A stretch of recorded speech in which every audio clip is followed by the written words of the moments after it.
Rado na. Di man. Yan. Hala, nag-ano to sa earthquake to. Yan nga pumunta ka klase nila ate, lumusot bigla.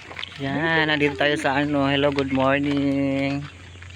Nandito kami sa Antipolo.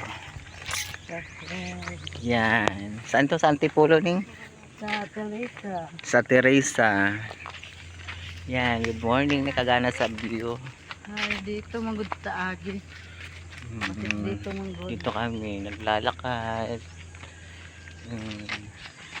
With Chantal and ang Pilipina. Si Chantal ang aming tour guide. Dito nga dumadaan yung mga Yan.